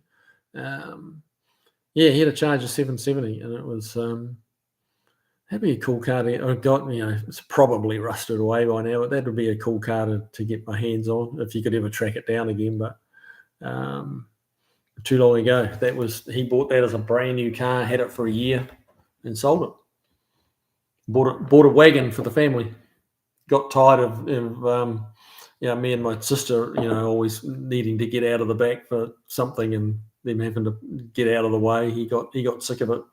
Like he liked the car when he was out driving on his own, but the Valiant Charger was not a great, family of four car.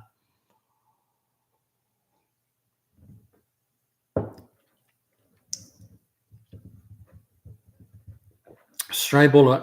That is the entire point of a two-door. They are supposed to be impractical and excessive in the name of style. In the name of style, yeah. Oh, exactly. No, you're exactly right, Stray. That is exactly what they were. But it still does make me smile, the sheer size of like a Cadillac Coupe de Ville or a Buick Electra two-door. I had a Buick Electra two-door hardtop, and it was just absolutely massive. Massive car. And it's like, but no, it looked good. No question. And it was only me driving it, I never got out of the driver's seat to let anyone out. I don't remember, like they had to, whoever was in the passenger's front had to get out. No one was kicking me off my throne in the Buick Electra. I was about 21 or something like that at the time. But yeah, it was pretty cool.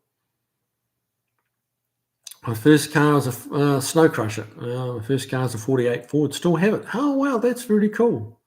That's really cool when you can, you have those first cars. And I would have the Fiat Bambina if if that had been at all a possibility. That that car wasn't much of a car really. It was decent shape, but worth a lot of money today. And it would have been. When people see those little cars now, especially here in the States, they're like, "Oh my goodness, it's so cute," which was the last thing a teenage boy really wanted to hear, that his car was cute. But hey, it was better than no car, so yeah. Barracuda, school friend's father bought a new VH Charger, 7172. I remember they took me for a Sunday drive and ice creams in it. Really cool. Yeah, good memories, hey? Good memories, 7172. When did the Charger first come out, Tavo or Barracuda? I'm trying to remember what year that would have been when my old man had his. JYSA Charger. Tavo, fun fact, Valiant Pacers raced at Bathurst were only four doors, more rigid and lighter than the two-door hardtop. Right, yeah, okay, because they had a post. And lighter. I'm surprised they were lighter. Okay. Was there more bracing to try and tighten up the two-door? Tim Miller, hey, welcome along. Good to have you here. We've only got about 15 minutes to go, mate, but hey, we're glad you're here. Mopar Man, he's just arrived too. Good to have you here.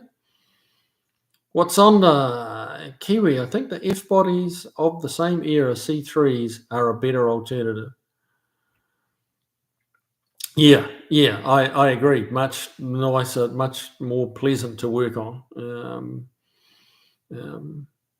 The C3s, they're fun to sit in and drive. I love the way the front fenders kind of sit out in front of you, way out in front of you, kind of up and curved over. So that's kind of a little cool factor when you're driving one. But working on one, they're horrible to work on. The rear suspension is just it's just hard work. Trying to rear wheel bearing in one of those things is just a king size pain in the butt. You've got to. Yes, they are adjustable, but they're not adjustable in any. You've got to have the right size shim. You've got to put it together, try and figure out how much play you need to get out of, take it apart, press it apart.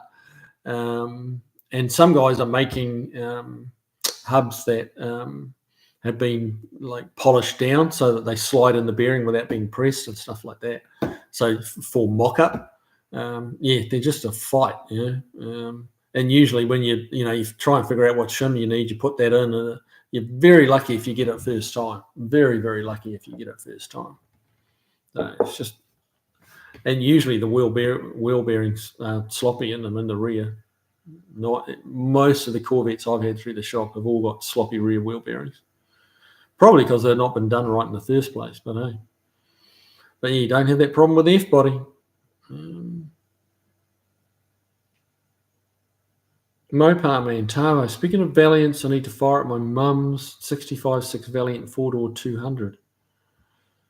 Yes, better get on it, mate. Better get on it. It's not going to start itself.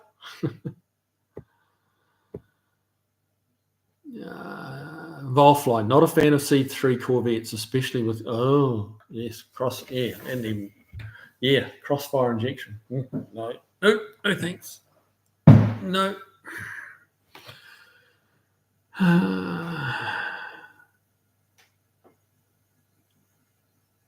Stray Bullet, the Dirac that got wrecked recently at Goodwood is a 1905. Yeah, they'll fix it, and it's just, in some ways, it's just, it could be expensive, but in some ways, it doesn't really hurt the car or its value because it'll be repaired properly, under a great deal of scrutiny, I'm sure. It's not like you can wheel it around to the panel beaters and just, quickly get it fixed. Like everyone knows it got crashed, so it's going to have to be fixed really well. And it kind of adds to the colour and the history of the car, the fact that that's the one that got wrecked at Goodwood. Ooh, yeah. Laurel Flynn, I've noticed your subscriber numbers are starting to rise. You should run a sweepstake on how long it takes to get to 50,000. Yeah, well, I was thinking 30,000 is coming up. Yeah, we had a little spike in subscribers when I did that Black Mustang, that Bring a Trailer one. That got a lot of views and a lot of new subscribers. But yeah, those videos don't come along every week, which I'm kind of glad about in a way. But yeah, it would certainly it makes those cars making money on YouTube a lot easier. When you get that video's got like 130,000 views, which between you and me equates out to about $1,000 on YouTube in YouTube terms. So that was a pretty lucrative little video. So yeah, one of those a week, I'd be a happy camper, as you can imagine. But like I did that video on Steve's. That last one I put out was on Steve's '54 Chevy, and I think that's up to like 3.6, 3,600 views. So it's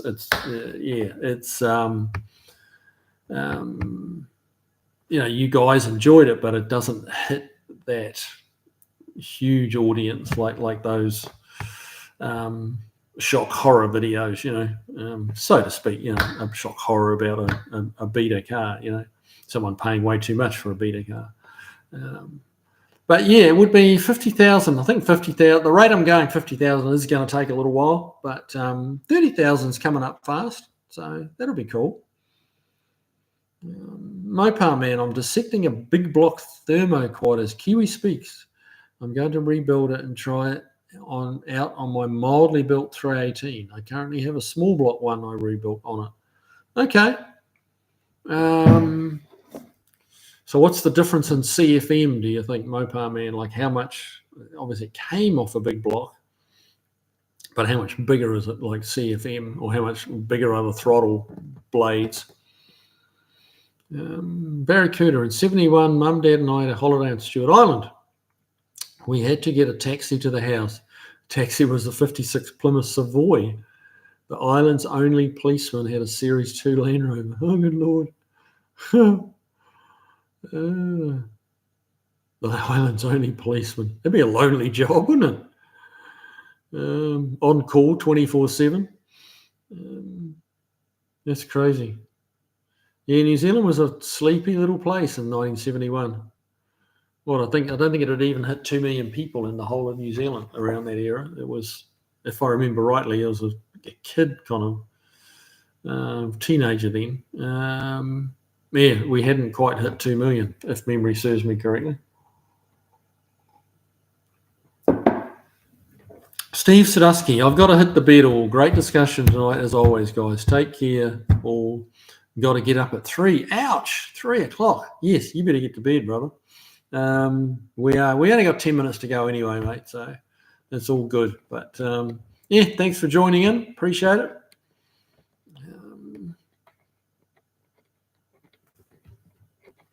Barry Cooter, first VH chargers, late 71, wasn't it, Tavo? So was VH the first model of charger? I assume. Josh Homan, good to have you. Yep, it was. Tavo, yeah, 71 was the first charger. Okay.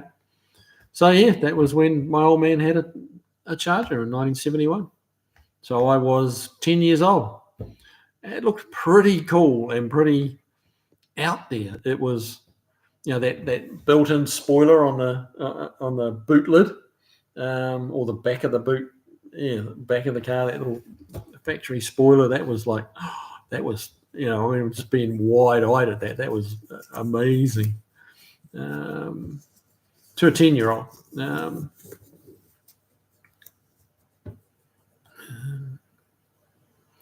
Craig Neary, my dad had a 53 Ford wagon, got my hand close in the door once while at the filling station. I was in serious pain. Ouch. Yeah, I bet you were. Ow. Josh Homan once banged my head on the tailgate of a Chrysler minivan. That hurt. Well, yes, I've hurt myself in so many ways with cars. So many ways. We won't get into that. Josh Homan blasted gas shocks. Yeah. Stray bullet. They built that Dirac starting with only the engine. Wow. There's a guy on YouTube that I watch occasionally called Dominic.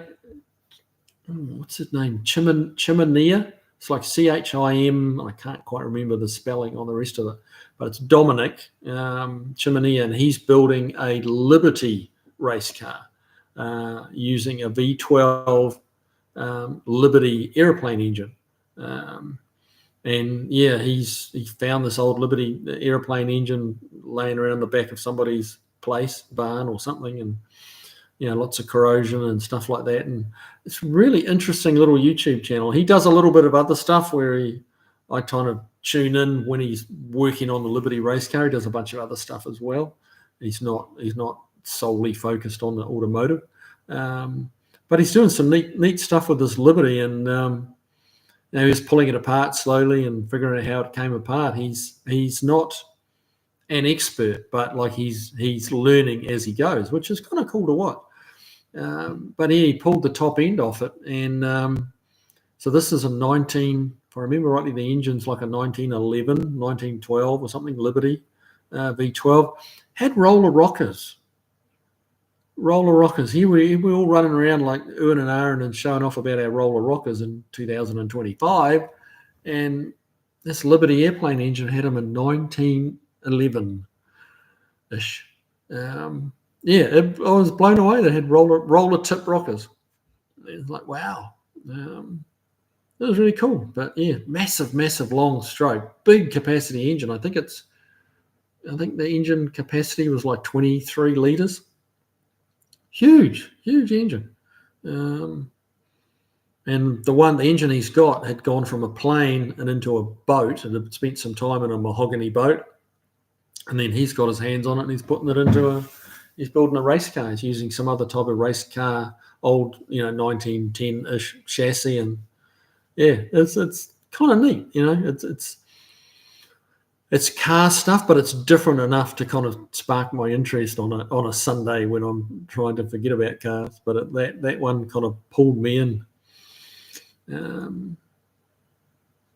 Dominic Chimania, I think it is. It's definitely CHIM, and then I can't remember the rest of the spelling, but you should be able to find it on YouTube. Tavo, if I can get my crap together and start making regular and reasonable content, I might hit the 1,000. There you go. Yeah. Mate, I mean, I was there. making 2-minute videos, and like being excited when they got 600 views and stuff like that, and looking for that 1,000 subscribers, and then you get what are you going to get 500? You're going to get 500 subscribers, and then I think it's a couple of thousand hours of viewership, of actual videos being watched. And then you get monetized, and then you go from there. But yeah, it's it's a haul. It's a haul for sure, but it's fun too. It is fun. I've enjoyed it, and had fantastic feedback from all you guys, and that's really what keeps me going. Is a lot of the comments. I don't always get to answer all the comments these days, because some of the better videos just get so many comments. But I do read them all. And try and either just hit the like button or do something at a minimum, just to let you know I have seen it. So Josh Homan, just another reason to get the greed out of the classic car hobby. Yeah. Stephen Carter, thank you, brother. I appreciate you sharing. Mustang Camaro is an overpriced joke. We like Marge we like Marge and Twisted. There you go. Marge just keeps on doing well. I throw a Marge video out there, and it always does well. And hopefully you're going to have more over the next 12 months, more and more Marge videos coming out, as I'm trying to devote more time to her, and same with the Alpine. That's the next 12 months that's my goal, is to get a lot more videos out on those two cars. And the reason for that is that the plan is to be doing a lot more work on those two cars. A little bit less work on customer cars, and more work on those two. So yeah, that's kind of what's coming up. Glenn Grant, let's hit the 50,000 subs. That would be awesome. Sharing my videos, like if you watch them and you enjoy them, hit the share. Even if no one actually, like you share them with your other people on YouTube, even if they don't watch them, the fact that you've shared it bumps the algorithm. The fact that you're prepared to hit the share button registers with YouTube. Everything you do, everything you look at, every single thing you do on YouTube, they know what you're doing, and it goes into the algorithm. So just hitting the like button, hitting the share button, even if you think, well, I'm only linked with 4 other people on YouTube. It doesn't matter. The fact is, you've hit the share button. So do that. Thumbs up buttons, all of that stuff. Notifications, hit the notification buttons. That makes a difference, because that means that for YouTube, it means that if I put another video out, all these people are going to be notified, which they like that. So then, it all helps. Every little bit like that helps. But yeah, we're rapidly running out of time. Let's try and catch up down here. What do we got? Jeff Dean, Mopar pistol grip versus Hurst T-handle. Which one is more cool? The pistol grip. I think I said it on that video I did with that Barracuda that had the pistol grip, and I used to think pistol grip, that seems a little bit over the top, like pistol grip. But when I actually drove it, it's like, wow, that really does fit nicely in your hand, and it made way more sense to me once I drove it. It's like, wow, this is really cool. I now get it. Having not driven a pistol grip before, that's on me. I just didn't get it. But yeah, now, definitely cooler than the T-handle. Volfly, the orange extract did not take to the pork chops. Strange. Yeah, I would have thought that would have worked quite well. Stray bullet, not a lot of Liberty engine mechanics left. No, I wouldn't think so, no. But yeah. Barracuda, I haven't forgotten what Mopar Man said about pork chop. Okay, I missed that.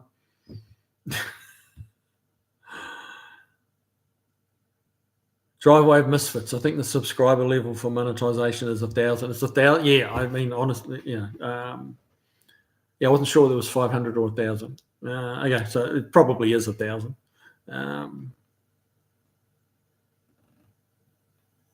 Tavo, I think, okay, for YouTube Oz, it's 1,000 subs and 4K watch hours. So I had the 4K right. Oh, no, did I say 2,000? Yeah. 1,000 subs and 4K sounds right. I know it took forever to get there, and then it really started to take off after that. So yeah, it's a bit of a grind getting there, but I guess that filters out a few of the people that probably shouldn't be making YouTube videos, shall we say. Craig Nearing, all right, guys, have a super week. Remember, you can't fix it if it ain't busted. Bowlfly, next time I should try Tang. Not sure about that one, but Craig Nearing, hit the thumbs up on the way out. That would be cool if you can, guys. Every little bit helps. Like, honestly, it really does. So, yeah. Bowlfly, Tang is not just for astronauts anymore. They did drink that, didn't they? That's right. Beagle Bob, my wife, is about to get sent every one of your videos. Well, thank you, sir. I appreciate that. That's very good.